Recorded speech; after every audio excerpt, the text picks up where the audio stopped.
Hello everyone, कैसे हैं आप सब। एक बार फिर से आपके अपने यूट्यूब चैनल ऑनलाइन केमिस्ट्री में आपका बहुत बहुत स्वागत है। पिछले वीडियोस में हमने पढ़ा था 1 degree 2 degree and 3 degree alcohol में ऑक्सीकरण एंड निर्जलीकरण। आज हम पढ़ेंगे 1 डिग्री 2 डिग्री 3 डिग्री अल्कोहल में विहाइड्रोजनीकरण। ओके, तो आज हम पढ़ेंगे विहाइड्रोजनीकरण। कंसंट्रेशन यहाँ पर बनाए रखिएगा। आपको 1 degree 2 degree and 3 degree alcohol में विहाइड्रोजनीकरण अच्छे से क्लियर हो जाएगा। ओके, तो चलिए देख लेते हैं विभिन्न अल्कोहलों में विहाइड्रोजनीकरण किस प्रकार से होगा। जब कॉपर चूर्ण की उपस्थिति में विभिन्न अल्कोहल को गर्म करते हैं, कॉपर चूर्ण की उपस्थिति में गर्म होगा, है ना, और 300 डिग्री सेंटीग्रेड पर, ये ध्यान रखिएगा कि 300 डिग्री सेंटीग्रेड पर गर्म होगा कॉपर चूर्ण की उपस्थिति में। क्लियर है। तो प्राथमिक अल्कोहल एल्डिहाइड देता है, द्वितीयक अल्कोहल कीटोन देते हैं, और तृतीयक अल्कोहल का विहाइड्रोजनीकरण न होकर के निर्जलन होता है, निर्जलीकरण होता है और एल्कीन बनता है। जैसे कि पिछले वीडियो में निर्जलीकरण करा था हमने 1 डिग्री 2 डिग्री 3 डिग्री अल्कोहल्स का, उसी प्रकार यहाँ पर 3 डिग्री अल्कोहल का विहाइड्रोजनीकरण न होकर के निर्जलन होता है। ये कॉपी में अपनी नोट कीजिए कि निर्जलन होता है, विहाइड्रोजनीकरण 3 डिग्री अल्कोहल का नहीं होगा। क्यों नहीं होगा मैं अभी आपको थोड़ी देर में क्लियर कर दूंगा। ओके, तो सबसे पहले देखते हैं 1 डिग्री अल्कोहल में विहाइड्रोजनीकरण किस प्रकार से होगा। तो 1 डिग्री अल्कोहल का फॉर्मूला क्या होता है, RCH2OH। ये होता है 1 डिग्री अल्कोहल का फॉर्मूला RCH2OH। तो R की जगह हम यूज कर रहे हैं यहाँ पर CH3। ओके, CH3CH2 इस प्रकार से लिख रहा हूं मैं ये दो हाइड्रोजन को, और फिर ये OH यहाँ पर इस प्रकार से ये हो गया 1 डिग्री अल्कोहल। अब 1 डिग्री अल्कोहल में जब निर्जलीकरण होगा तो देखिए, सॉरी निर्जलीकरण नहीं, विहाइड्रोजनीकरण। तो विहाइड्रोजनीकरण होता है, विहाइड्रोजनीकरण यानी कि हाइड्रोजन का बाहर निकलना, हाइड्रोजन बाहर हो जाएगा, है ना, हाइड्रोजन बाहर हो जाएगा। उस अभिक्रिया को कहेंगे हम विहाइड्रोजनीकरण। और अगर जल का अणु बाहर होता है तो उसे हम कहते हैं निर्जलीकरण। दोनों वर्ड एक जैसे लग रहे हैं लेकिन है नहीं, इन दोनों में बहुत ही ज्यादा अंतर है। विहाइड्रोजनीकरण है ना, हाइड्रोजन यानी कि हाइड्रोजन बाहर होगा, निर्जलीकरण जल यानी कि जल का अणु बाहर होगा। क्लियर हो गया ना सभी को।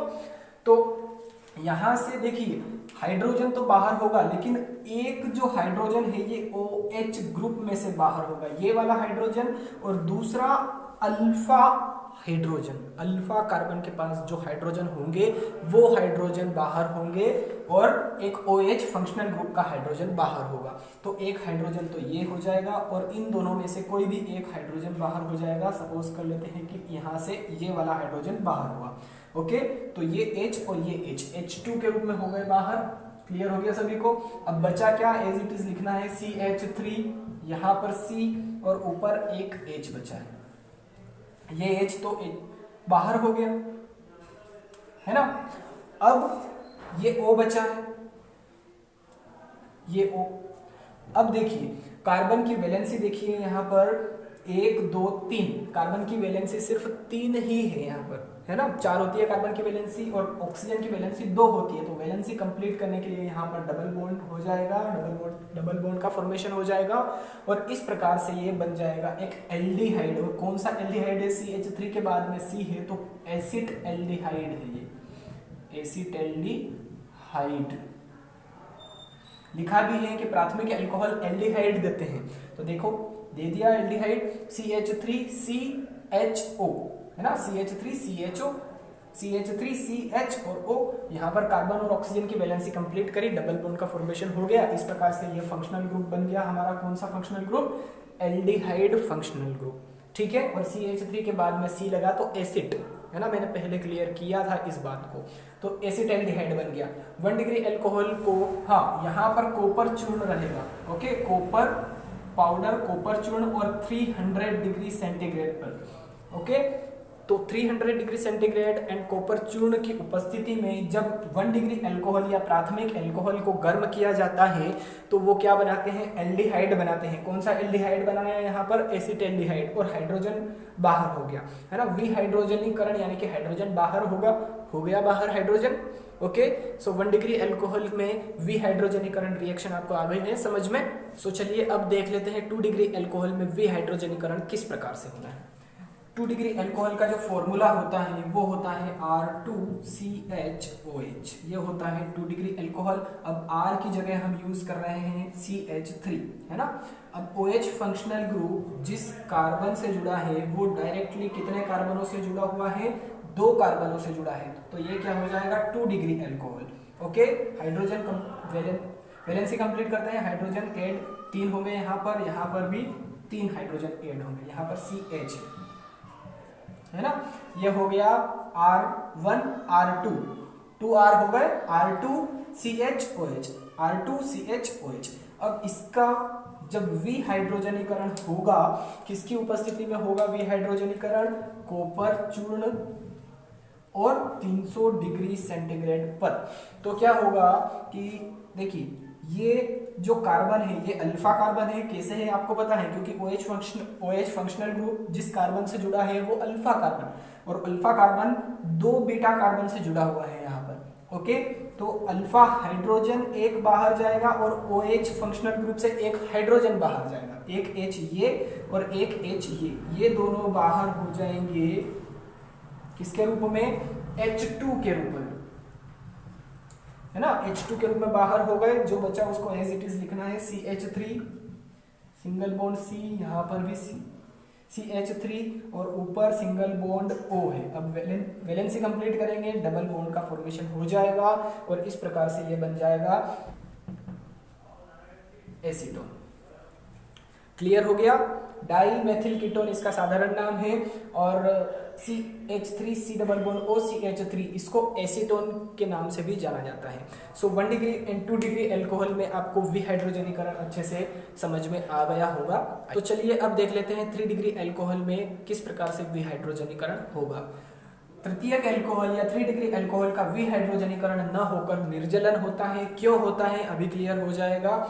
और बनेगा क्या, एल्कीन बनता है। देखिए 3 डिग्री अल्कोहल का जो फॉर्मूला होता है वो होता है R3COH, तो R की जगह हम CH3 यूज करेंगे, और OH फंक्शनल ग्रुप जिस कार्बन से अटैच हैं, OH फंक्शनल ग्रुप जिस कार्बन से अटैच हैं वो आगे कितने कार्बनों से अटैच होगा, 3 कार्बनों से। वैलेंसी कंप्लीट करें, 3 हाइड्रोजन यहाँ पर ऐड हो जाएंगे, हो गए। अब कॉपर चूर्ण और 300 डिग्री सेंटीग्रेड तापमान पर गर्म करा 3 डिग्री अल्कोहल को, तो निर्जलन होगा, विहाइड्रोजनीकरण नहीं होगा। देखिए क्यों नहीं होगा, क्योंकि इस अल्फा कार्बन के पास कोई भी अल्फा हाइड्रोजन नहीं है, और अल्फा हाइड्रोजन का ही खेल है ये। अगर अल्फा हाइड्रोजन नहीं है तो विहाइड्रोजनीकरण नहीं होगा, निर्जलन होगा। क्लियर हो गई बात सभी को, है ना। तो OH पहले हमने क्या करा था 1 डिग्री और 2 डिग्री अल्कोहल में कि OH फंक्शनल ग्रुप में से एक हाइड्रोजन निकाला था और अल्फा हाइड्रोजन एक निकाला था, लेकिन यहाँ पर कोई भी एक भी अल्फा हाइड्रोजन नहीं है ना, एक भी अल्फा हाइड्रोजन नहीं है यहाँ पर।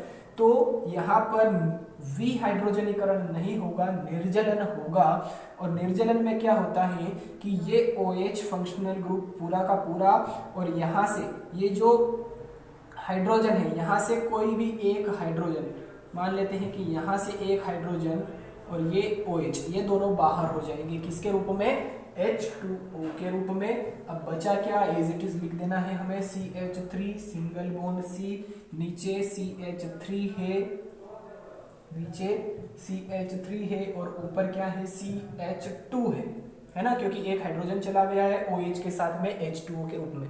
ओके, तो यहाँ पर CH2 है, कार्बन की वैलेंसी कंप्लीट करने के लिए डबल बॉन्ड का फॉर्मेशन यहाँ पर हो जाएगा और इस प्रकार से ये एल्कीन बन जाएगा। कौन सा एल्कीन बना, जरा चेक कीजिए, नंबरिंग करते हैं 1 2 3, 3 कार्बन। तो 3 कार्बन के लिए हम क्या लिखते हैं, सबसे पहले तो ये देखिए ये क्या है, सब्सटीट्यूएंट है है ना।